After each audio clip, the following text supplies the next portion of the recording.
সম্মানিত যে উপস্থিতি আমরা দেখতে পাচ্ছি, মানে খামারে ঢোকার ক্ষেত্রেই আলাদা আলাদা স্যান্ডেলের প্রয়োজন। কারণ হচ্ছে বাইরের জীবাণু যেন হচ্ছে আমাদের জুতার মাধ্যমে আমাদের খামারে না প্রবেশ করে, এই জন্য আলাদা স্যান্ডেল খামারে রয়েছে। স্যান্ডেল পায়ে দেওয়ার পরে খামারের মধ্যে ঢুকতেছি। মুরগি অনেক ছড়াছড়ি যদিও আছে, কিন্তু আজকে তাপমাত্রাটা অনেক হচ্ছে হাই ছিল, বেশি ছিল, অনেক গরম। মুরগিগুলো একটু হাঁপাচ্ছে, তারপরে খুব সুন্দর আছে। আলো ঢালো বাড়াই দিচ্ছি যেন হচ্ছে লড়াচড়া করে খুব ভালোভাবে।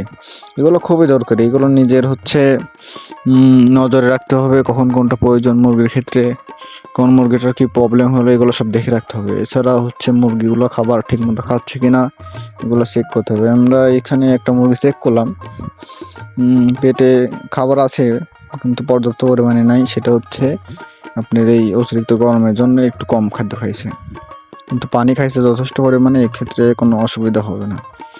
লোমগুলো ঠিক আছে মোটামুটি, তাই ছেড়ে দিলাম। তারপরে ঘন ঘনভাবে তাড়াচ্ছি যেন হচ্ছে খাদ্যটা বা হচ্ছে পানি এক টুকরা হলেও যেন গ্রহণ করে। এক্ষেত্রে মুরগি বেঁচে থাকার একটা তৈরি হয়।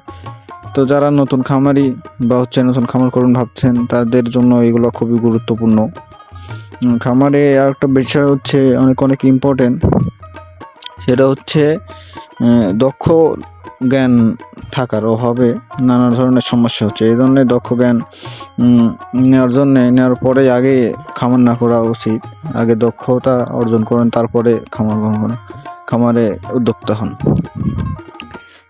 একটি খামারের ক্ষেত্রে সবথেকে বেশি যেটা খামার শুরু করার আগে অভিজ্ঞ কারো কাছ থেকে পরামর্শ নেওয়া, বা হচ্ছে যেখানে আশেপাশে যদি খামার থাকে সেখানে পরামর্শ করে বা দু একদিন যাওয়া আসা করে যোগাযোগ করে এগুলো করতে হবে, তাইলে খুব ভালো হবে। এদিকে দেখতে পাচ্ছি মুরগি গরম থাকা সত্ত্বেও যে খাবারগুলো দিছিলাম তার থেকে অনেক অধিক পরিমাণে খাইছি। কারণ হচ্ছে ছোটোবেলায় অনেক হচ্ছে তাড়ানো ছিল, তাদের খাবারের প্রতি যে একটা আগ্রহ, সেই আগ্রহ সবসময় রয়ে গেছে। তারপর আজকে যেমন খাওয়ার কথা ছিল তার থেকে একটু কম খাইছে গরমের জন্য, কিন্তু লিমিটেডের তুলনায় অধিক খাইছে। তাই বিকেল খাদ্য আবার করে দিতে হচ্ছে। দেখতে পাচ্ছেন খাদ্য ভরতেছি, খাদ্য এইসব ব্যাগে করে দিলে তাড়াতাড়ি হয়।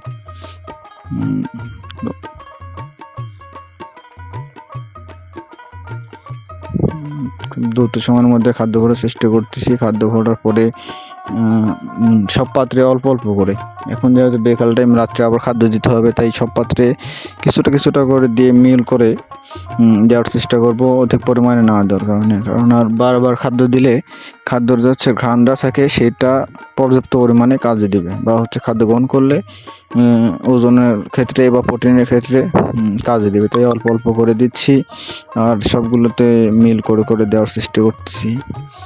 তো দেখতে থাকুন।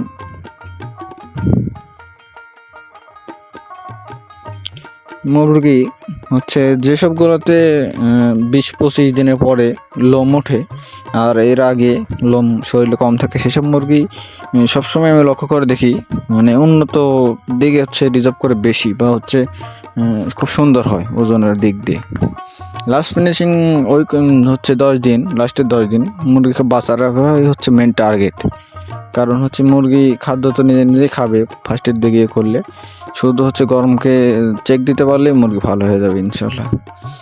তো সুপ্রিয় দর্শক, আজকের মতো এই ছিল। আগামী দিন আরও নতুন ভিডিও আসতেছে, তো আপনারা সবাই সাথে থাকুন আর অন্তর পোল্ট্রি ফার্মকে সাপোর্ট করুন।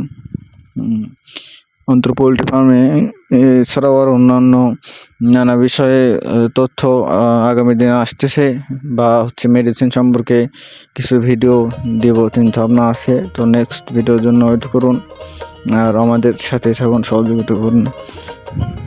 জাস্ট এটুকু।